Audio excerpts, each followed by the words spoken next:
Hoje no mundo político, os resultados da economia brasileira em 2025. Crescimento do PIB, baixo nível de desemprego, aumento real do salário mínimo, aprovação da reforma do imposto de renda, o tarifaço imposto por Donald Trump e seus recursos, manutenção da taxa Selic pelo Banco Central. Sobre a evolução dos indicadores e os humores do mercado e da população com o governo Lula rumo ao ano eleitoral, eu converso com o economista e professor do CEDEPLAR da UFMG, Rafael Ribeiro. Bem-vindo de volta ao mundo político, Rafael. Um prazer recebê-lo. O prazer é todo meu. Rafael, considerado aí o conjunto dos indicadores econômicos, 2025 termina melhor que analistas projetavam no início do ano? E se sim, quais foram os elementos mais determinantes para isso? Certamente que sim, né? Porque no início do ano, vamos retomar um pouco, que no final do ano passado, início do ano, havia um sentimento de incerteza muito grande em relação aos analistas de mercado, em decorrência das mensagens um pouco, digamos, difusas do governo em relação à condução da política fiscal. E vale lembrar que a taxa de câmbio estava lá nas alturas e foi assim que nós entramos em 2025, com uma incerteza em relação à condução da inflação e da política fiscal. O que se observou ao longo do ano foi, na verdade, um cenário muito mais otimista em relação àquele que era previsto no início do ano, né? Com a taxa de câmbio controlada, a taxa de inflação agora já convergindo para as bandas da meta de inflação, ou seja, em um nível mais controlado e esperado pelo Banco Central, certo? E com o mercado de trabalho também bastante aquecido, certo? Na taxa mínima de desemprego da série histórica, que começa em 2012, e também com os menores níveis de desigualdade de renda também da série histórica do IBGE, que começa em 2012. Então, certamente a gente pode dizer que estamos em um cenário bem mais favorável do que o que era previsto no início do ano. Vamos conversar mais especificamente sobre alguns índices. Inflação, né? A projeção atual em 4,36%, deve encerrar o ano aí abaixo do teto da meta. Sobretudo na questão dos alimentos, Rafael, qual peso isso tem no cotidiano da população? Bom, o fato de, só complementando um pouco a resposta anterior, o fato de estarmos em uma situação melhor não significa que não hajam pontos de atenção para o próximo ano ou para os próximos anos, certo? Falando especificamente da inflação, nós observamos o seguinte: a inflação de alimentos ela tem um peso significativo na cesta de consumo das famílias, em especial das famílias de classe mais baixa, certo? Então, a dinâmica dos alimentos, seja dos alimentos no domicílio, fora do domicílio, ela é um fator muito importante para a gente entender ou ter um termômetro do estado de bem-estar, digamos assim, das famílias, certo? Se a inflação de alimentos está alta, as pessoas têm menor poder de compra, e se ela está baixa, isso é melhor para as famílias porque aumenta o seu poder de compra, certo? O que se observou ao longo do ano foi que havia uma preocupação também lá no início do ano com a inflação de alimentos, que estava muito alta, certo? Mas ao longo do ano nós tivemos alguns fatores que amenizaram essa trajetória. Então você teve, primeiro, um bom desempenho do setor agropecuário, ou seja, teve uma super safra que aumentou a oferta e disponibilidade de alimentos, isso ajudou a segurar os preços, certo? Tem um fator também que é o fato da taxa de câmbio ter ficado mais estável ao longo do ano, ou seja, uma queda em relação ao início do ano, mas também um patamar mais estável, o que significa que isso reduz a pressão também sobre as commodities, porque o Brasil é um país que exporta muitos alimentos e commodities para fora. Se o câmbio está estável e inclusive valorizado, isso reduz, digamos assim, os incentivos para as exportações, isso retém um pouco mais de alimentos no país e reduz o custo desses bens que normalmente é cotado também com base nos preços internacionais. Então todos esses fatores ajudaram a segurar a inflação de alimentos agora no final do ano em uma perspectiva muito melhor em relação ao ano passado, e a inflação de alimentos ajudou por sua vez também a segurar o próprio indicador cheio da inflação, o IPCA. Recentemente, pela quarta vez consecutiva, o Copom decidiu por unanimidade, Rafael, manter a taxa básica de juros em 15% ao ano. É o maior nível das últimas 2 décadas. Essa atual política monetária do Banco Central está, a seu ver, adequada para controlar a inflação sem prejudicar o crescimento econômico?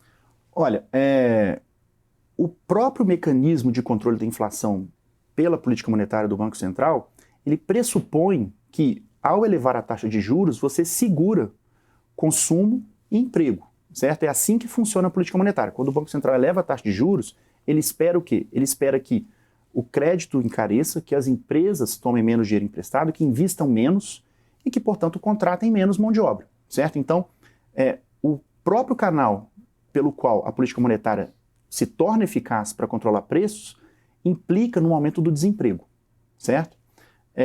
Agora, o que a gente observou esse ano foi que, a despeito de você ter uma taxa de juros muito elevada, o mercado de trabalho, ele parece que seguiu aquecido, certo?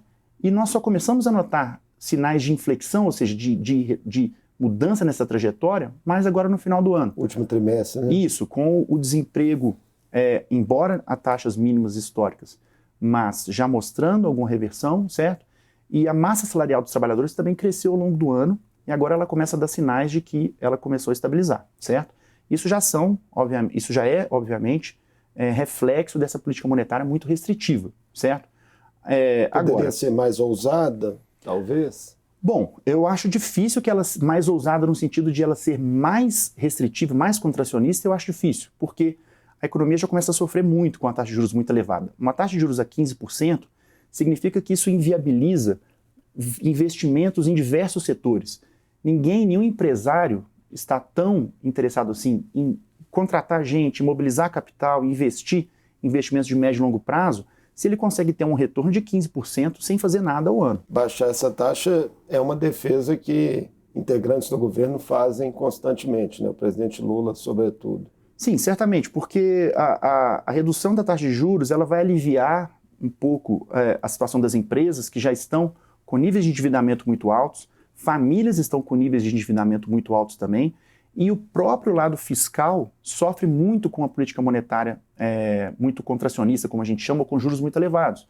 Porque ao elevar a taxa de juros, o Banco Central eleva também o encargo da dívida, ou seja, o montante de dinheiro que o Banco Central tem que pagar aos seus credores, que são as famílias, certo? E aí ele prejudica também o lado fiscal da economia.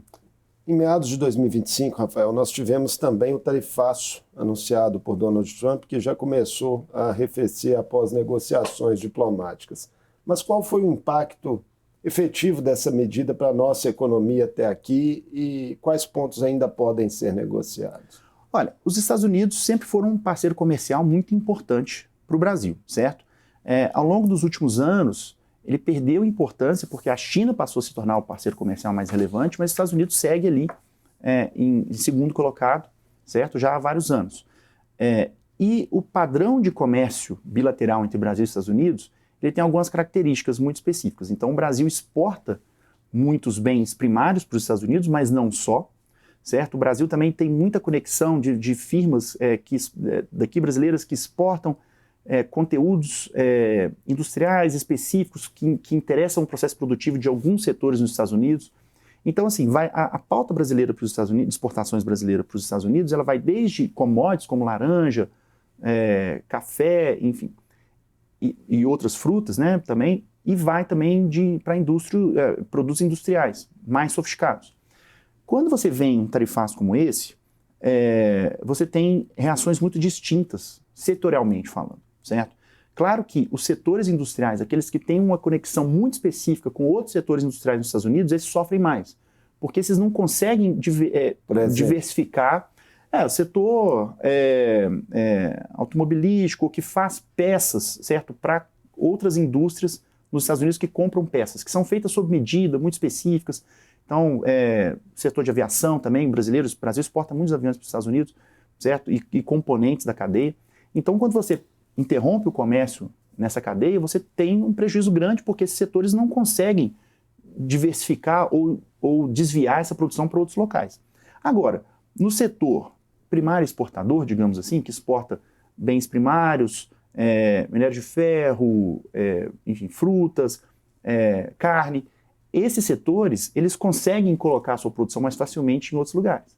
Então, assim, esses setores, embora tenham sofrido um impacto inicial forte, o que os dados mostraram é que o Brasil, embora tenha tido um impacto inicial, ele mais que recuperou em termos de exportação nos meses subsequentes. No início do tarifaço, o Trump soltou uma lista de em torno de 700 produtos que ele não iria taxar. É claro, porque o café brasileiro ele tem importância grande no café da manhã do americano, o suco de laranja, quase que integralmente exportado pelo Brasil, que o americano consome no dia a dia, isso ia aumentar muito a cesta de consumo do americano médio em um contexto de níveis de preços já elevados nos Estados Unidos, né? Então essa pressão muito grande sobre o governo americano, ela acabou se desdobrando nesse cancelamento do tarifaço de forma até muito recente, né? Ou seja, poucos meses depois, isso já foi cancelado, digamos assim. Em Minas Gerais, Rafael, acompanhou de forma geral o mesmo padrão da economia nacional ou tem especificidades que chamam mais atenção? Olha, no caso de Minas Gerais, o que a gente vê, se a gente pega os dados de produção acumulados nos últimos trimestres, tá? Até o último dado que a gente tem seria ali até o segundo trimestre desse ano, tá? De 2025. Quando a gente faz uma análise para os 4 trimestres anteriores, tá? No acumulado, o que a gente vê é que Minas fica em um padrão de crescimento muito próximo ao do Brasil, tá? No acumulado, Minas cresce um pouquinho abaixo do Brasil e tem um bom desempenho no setor agro, tá? Então, assim, o setor agro mineiro ele acabou tendo uma produção um pouco maior, pelo menos no último trimestre, em relação ao Brasil, tá? Mas no acumulado de 4 meses não. A indústria foi um pouquinho acima, no caso de Minas, em relação ao Brasil, e o setor de serviços ficou abaixo. Então, assim, em geral, o Minas Gerais seguiu, digamos, a mesma trajetória do Brasil como um todo, com algumas pequenas distinções aí em termos setoriais. Na chamada Faria Lima, né, onde se concentram ali os grandes líderes do mercado nacional, é recorrente o discurso de que o governo gasta mal, em excesso e com irresponsabilidade fiscal, Rafael. São críticas procedentes ou contaminadas por viés ideológico? Bom, vamos lá, essa é uma pergunta difícil de ser respondida porque eu acho que existe um certo conjunto de informações para o qual todo mundo olha, mas cada agente interpreta ou dá pesos distintos para esse mesmo conjunto de informação, certo? Então vamos lá, quando o mercado financeiro, os analistas de mercado dizem que o governo está gastando muito, se a gente pega o histórico de gastos, isso não é exatamente verdade, porque, bom, o que a gente viu foi, o governo quando assumiu, né, no seu primeiro ano, ele implementou uma PEC de gastos excepcionais no início, porque o que o governo observou é que o orçamento aprovado no ano anterior ele não seria suficiente para cobrir minimamente a máquina pública, certo? Então, teve um orçamento, um projeto de lei, né, de emenda à Constituição, que garantia um orçamento especial para esse período, e o governo também pagou os precatórios, foi uma rubrica que deixou de ser paga, certo, na administração anterior. Então, todos esses gastos foram incluídos na trajetória fiscal da atual gestão, certo? Além de gastos extra ou excepcionais, como, por exemplo, a tragédia no Rio Grande do Sul, provocada pelas chuvas. Então, todo o gasto de reconstrução também teve que ser feito fora do orçamento. Bom, então, quando você coloca tudo isso, sim, o gasto teve uma elevação. Mas a trajetória dos últimos anos mostra o seguinte, que o esforço fiscal ele tem sido significativo, porque o resultado, quando a gente chama, né, ou seja, o gasto menos receita, o gasto do governo menos arrecadação, tem diminuído, ou seja, você tem um déficit primário, ou seja, o governo ainda gasta mais do que arrecada, mas isso tem diminuído nos últimos anos. O chamado novo arcabouço fiscal tem ou não contribuído aí para a sustentabilidade das finanças públicas de longo prazo ou é cedo até para fazer essa avaliação? Esse é o ponto central aqui para a gente avaliar, ou seja, em termos da expectativa do mercado, porque o arcabouço fiscal ele tem talvez um pecado original na sua concepção, que é o fato de que ele atrela o crescimento das despesas ao crescimento das receitas, ainda que em um percentual inferior. O problema disso é que, no atual contexto, com despesas muito rígidas, certo? Porque o governo tem despesas obrigatórias muito altas, que inclui pagamento com pessoal, previdência e agora as emendas parlamentares, né, impositivas, isso sobra muito pouco espaço para o governo manobrar em termos de gasto. Então, o que acontece? É que a trajetória de crescimento desses gastos individualmente, ela independe do arcabouço fiscal geral. Então, esses gastos, eles puxam o crescimento do gasto geral a taxas muito elevadas em relação à receita, certo? Isso significa que o arcabouço fiscal, ele exige para que ele seja satisfeito, um crescimento também contínuo da arrecadação. E o crescimento da arrecadação depende de capacidade de poder político do governo de implementar suas reformas no Congresso. E como a gente já tem visto, o governo enfrenta agora, ou parece que esgotou esse modelo de aumento de arrecadação, porque o governo não consegue mais formar maioria em torno de pautas de aumento de arrecadação no Congresso. E aí o sistema do arcabouço fiscal, ele começa a mostrar os seus limites. E aí nesse contexto, o mercado, ou os analistas de mercado, eles olham não só necessariamente a situação atual, a foto atual, mas também as projeções. Então, se você olha hoje, embora o gasto tenha tido uma trajetória de queda nos últimos anos, sinal de um esforço fiscal do governo, né, sinalizando para o mercado que, olha, estamos fazendo um esforço de redução dos gastos, de satisfazer a regra fiscal. Contudo, quando você olha essas projeções para os próximos anos, você vê que você tem restrições do lado do crescimento pelo lado da receita, restrições muito do âmbito político, porque o governo começa a enfrentar dificuldades de implementar reformas na arrecadação que aumentem a arrecadação de modo a satisfazer o arcabouço fiscal. E, por outro lado, a reforma pelo lado dos gastos, o governo também enfrenta problemas políticos, porque o governo tem propostas que vão do lado de redução dos supersalários, redução de isenções fiscais, enquanto que o Congresso tenta puxar por reduções, por exemplo, no piso da saúde, da educação. Então tem embates políticos dos dois lados. Essa relação, de fato, né, vem sendo bastante tensa entre o governo e o Congresso, e chama atenção também um aspecto que você mesmo colocou, disputa pelo controle do orçamento público por meio das emendas parlamentares impositivas, com o STF tendo que interferir para exigir maior transparência. Essas emendas estão, Rafael, projetadas em mais de 40 bilhões de reais no orçamento do próximo ano. Quais têm sido as consequências desse mecanismo para a execução orçamentária e para o próprio debate fiscal? Olha, as consequências até o momento, elas não são boas, porque o que acontece é o seguinte, quando o governo faz um plano, então vamos dar um exemplo, né? Uma obra de infraestrutura qualquer, construção de uma estrada, de uma rodovia. Tudo isso exige um planejamento de governo, alinhado com estratégias de desenvolvimento que os governos possam traçar eventualmente, certo? Um plano de logística. E aí, se o governo não consegue executar essas políticas, ou seja, ele passa a depender das vontades e interesses políticos dos parlamentares de financiarem essas políticas, os planos, ou em termos de design, né, de desenho no âmbito nacional, eles ficam comprometidos.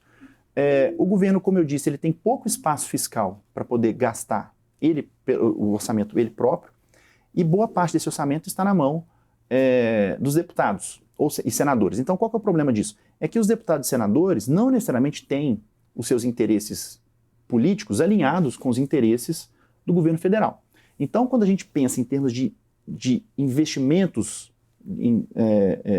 com um montante elevado, que em muitos casos são necessários, você vai fazer um investimento em infraestrutura, investimento na saúde, por exemplo, o SUS tem uma estrutura hierárquica muito bem pensada e desenvolvida ao longo do tempo, e que exige ou demandaria um fluxo de financiamento também orientado de cima para baixo. Se você passa a colocar uma parcela relevante do orçamento na mão dos deputados, eles não necessariamente vão colocar dinheiro nesse planejamento que foi desenhado de forma sistêmica, certo? Então, quando você pega, por exemplo, as emendas parlamentares, boa parte do recurso está sendo aplicado de que forma? O asfalto em um trecho da rodovia, porque aquele trecho ele passa em determinada cidade que eventualmente está vamos dizer assim, no curral eleitoral de um determinado parlamentar, mas os demais trechos não vão receber o mesmo financiamento. Financiamento para a saúde, por exemplo. Muitas vezes o parlamentar coloca uma ambulância em um município. Talvez não seja o melhor uso do recurso, porque aquele recurso poderia ter sido mais bem empregado em outras demandas do setor de saúde que gerariam benefícios maiores do ponto de vista coletivo. Investimento com segurança. Muitas vezes o parlamentar coloca um dinheiro numa viatura em uma determinada cidade. Mas será que era essa a melhor forma de alocar esse recurso? Então, assim, para tentar resumir a discussão, o embate em termos ideológicos os parlamentares argumentam que, olha, como nós estamos mais próximos da base, nós temos mais condições de saber o que a população precisa.